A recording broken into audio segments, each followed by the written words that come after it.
tous, je suis vraiment super content de vous retrouver aujourd'hui pour une recette de focaccia, pignon et romarin. Alors vous allez voir que ça va être très simple la recette parce que je ne vais même pas utiliser de robot, je vais faire ça à la main. Et avec l'aide de mon petit commis.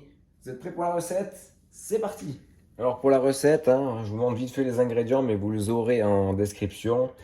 De la farine, j'ai fait un petit mélange, T65 et T45, des pignons de pain, du sel, bon moi j'ai choisi un petit sel avec des herbes, de l'eau, du romarin forcément, s'il est frais bah, c'est encore mieux, et de la levure instantanée, ça et bien sûr de l'huile d'olive.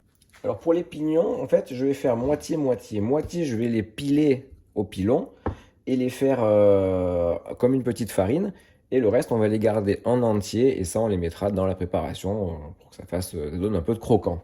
Allez, on fait la moitié environ dessus et on va bien piler. Voilà, quand on va commencer à avoir une belle petite farine comme ça va être bon. On a notre farine, on va mettre les pignons.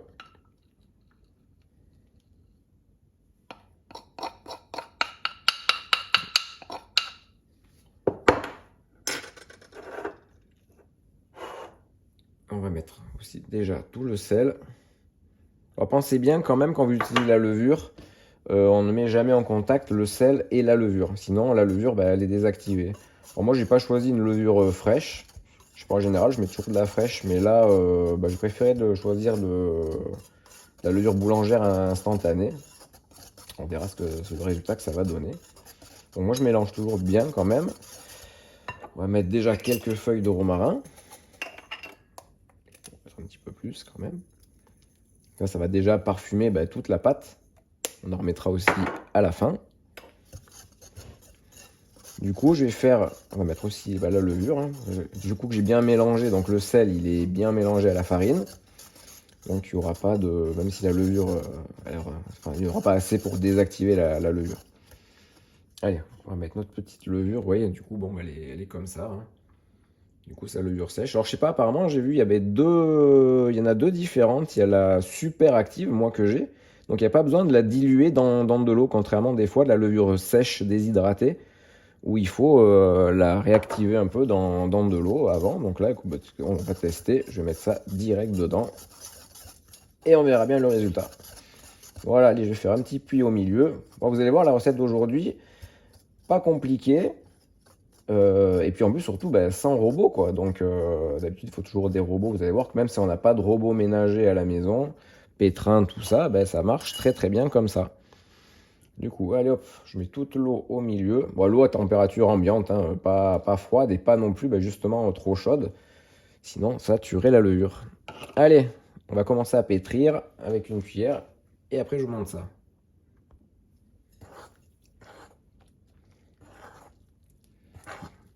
Bon, commencez toujours quand même avec une cuillère parce que sinon, là, je vous explique pas. Vous allez avoir la pâte qui va vous coller aux doigts. Un truc de dingue. Donc toujours, vous commencez comme ça avec une cuillère. Ça aussi, je vous l'avais déjà montré ça s'appelle une corne, dans des vidéos précédentes que j'avais fait. Ça, c'est vraiment un achat super utile quand vous faites tout ce qui est pain, pizza, voilà, focaccia. C'est vraiment, ouais, ça vous permet de bien racler, de ne pas en avoir sur les doigts. C'est vraiment ça, un achat super bien à faire.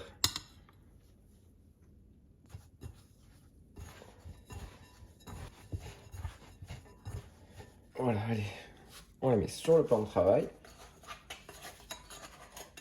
Alors n'hésitez pas, si vraiment votre pâte colle un petit peu trop, là, forcément elle va coller un peu au début. Tant que le réseau c'est pas fait, ça va coller.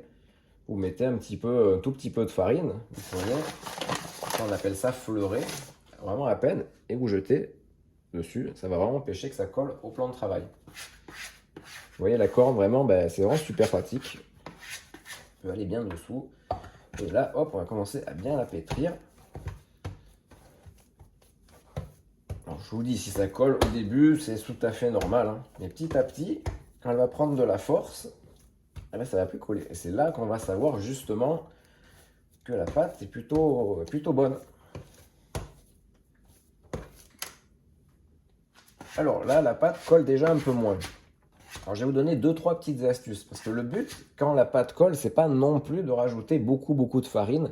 Sinon, on va avoir une pâte qui va devenir très compacte et du coup qui va moins lever à la cuisson.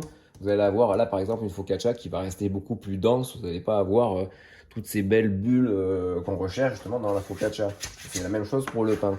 Donc soit vous mettez un tout petit peu de farine comme je vous ai montré. Sinon vous faites une petite boule. Vous la tapez comme ça. Vous la tirez bien. Vous voyez elle colle encore un peu. Vous faites ça 2-3 fois. Et vous la laissez comme ça. Avec le saladier par-dessus, vous la laissez 2-3 minutes, le temps que le réseau commence à se faire. Au bout de 3 minutes, hop, on reprend, on refait la même chose. On fait quelques rabats comme ça, vous claquez bien, vous tirez, hop, dessus. Et vous attendez quelques minutes que vous remettez le saladier, vous réattendez encore quelques minutes. Ça va vraiment permettre à la pâte de faire son réseau et au final, de moins en moins coller. Sinon, là, de manière, quand la pâte est toujours comme ça, vous voyez, elle colle encore. Il faut continuer à pétrir dessus. Et là, vous voyez, petit à petit, elle va devenir de moins en moins collante. Alors, vous voyez, après, quand même, voilà, une petite dizaine de minutes de pétrissage. Vous voyez que la pâte est devenue quand même bien lisse. Elle ne colle plus au plan de travail. Elle est bien souple dessus. Vous voyez qu'elle commence vraiment à être bien lisse, bien belle. On va commencer à mettre, elle est un peu d'huile d'olive. Je vais déjà mettre un petit filet et continuer à pétrir un tout petit peu. On va déjà mettre un bon filet dessus. Hop. Et on va pétrir que ça s'absorbe bien dedans. Bon, la pâte, franchement, vous voyez, elle est déjà bien molle. Bien souple. Donc là, dès que c'est bien incorporé, je vais mettre, là on va mettre dans le saladier un petit torchon dessus et on va attendre jusqu'à ce que ça double à peu près de volume. Allez, on va attendre à mon avis 2 bonnes heures. De manière, je vous dirai ça un peu dans la vidéo, le temps que ça a mis pour bien doubler. Allez, hop, le saladier. Voilà, j'ai mis dedans. Vous mettez dessus un petit chiffon.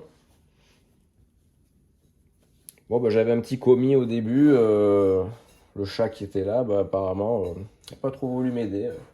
Je pense qu'elle attend plutôt la fin, elle, pour voir un peu le résultat, ce que ça va donner, quoi.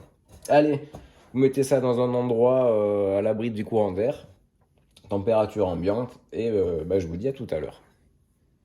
Là, la pâte a vraiment bien doublé, et j'ai laissé 2h45. Donc vous voyez quand même, faut vraiment attendre que ça double. Donc ce qu'on va faire, un petit peu de farine léger sur le plan de travail. On va la sortir, la dégazer. Je vais mettre mes pignons. Et ce que j'ai fait une petite saumure. J'ai fait moitié eau et moitié huile d'olive, 20 g d'eau, 20 g d'huile d'olive. Et ça, on va la rajouter dans le plat sur les trous pour que ça croustille un petit peu plus. Allez, on va bien la dégazer, bien les tirer. Je vais rajouter mes pignons. On va lui donner quelques rabats. Vous voyez que là, la pâte n'a plus trop de force. Je vais rajouter mes pignons. On va faire quelques petits rabats. Voici une recette que j'ai jamais faite, donc je vais voir avec vous le résultat. Et je vais faire une petite expérience aussi pour voir si ça croustille pas mal. Parce que j'ai vu que dans les pizzerias, souvent, la pizza, la pâte à pizza, les pizzaiolos la mettent sur de la semoule fine. Et c'est vrai que ça donne un super croustillant au fond de la pâte. Donc je vais essayer de faire la même chose. Voilà, regardez, on tire bien, on en fait une boule. Donc ça, je vais voir un peu. C'est bien de tenter un peu des nouveaux trucs aussi. On va y donner un peu de force. Voilà, hop. Comme ça, elle lèvera bien après. On va faire encore la même chose. Voilà. Alors, la pâte elle est super belle. Vous voyez là, du coup, elle colle plus du tout.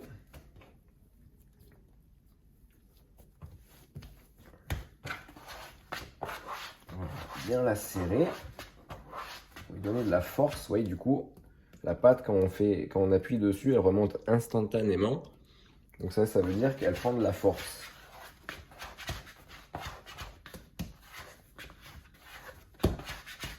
Voilà. Alors, la pâte est là. J'ai mon petit moule. Je vais mettre du coup, ce que je vous ai dit, la semoule au fond. On va voir ce que ça donne. Je vais mettre, je pense, une cuillère à soupe. Hein. On va voir. J'essaie de répartir à peu près comme il faut bien. On met trop de trop quand même. Ça a l'air quand même pas mal. Ouais, voilà. Allez. On va la mettre dans le moule. Voilà. Vous l'aplatissez un petit peu. Là, on va attendre allez, une bonne dizaine, 15 minutes. Après, on va mettre la saumure que j'ai fait. Et on va laisser de nouveau attendre encore, je pense, une trentaine de minutes avant d'enfourner. Allez, à de suite. Alors, en fait, ce que j'ai fait, c'est que dès que j'ai mis la pâte dans le moule, j'ai laissé 45 minutes. Du coup, on appelle ça l'après, pour que là, ça regonfle un peu. Du coup, après les 45 minutes, on va mettre la saumure. Donc, je vous rappelle ce que c'est moitié huile, moitié eau. Alors, attendez, je vais mettre déjà, on va mettre aussi un peu de romarin dessus, pour faire joli. Hop. Allez. On va déjà mettre un petit peu. On va faire les fameux trous de la focaccia. Je mets le reste. Alors, normalement, cette saumure, ça va faire croustiller la pâte. Un peu de gros sel dessus.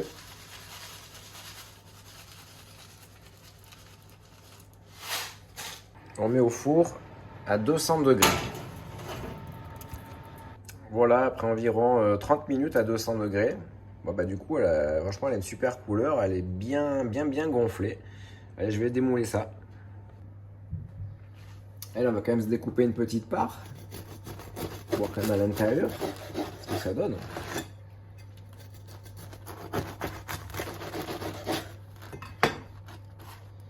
Oh, vraiment super. Hein. Regardez. Super moelleux. On voit bien les pignons. Et ça sent vraiment super bon. Écoutez, moi je vais me régaler en tout cas. J'espère que ça vous donnera vraiment envie de refaire la recette à la maison. N'hésitez pas à poser des commentaires. Abonnez-vous. Et en tout cas, moi je vous dis à très bientôt pour de nouvelles recettes. Allez, ciao!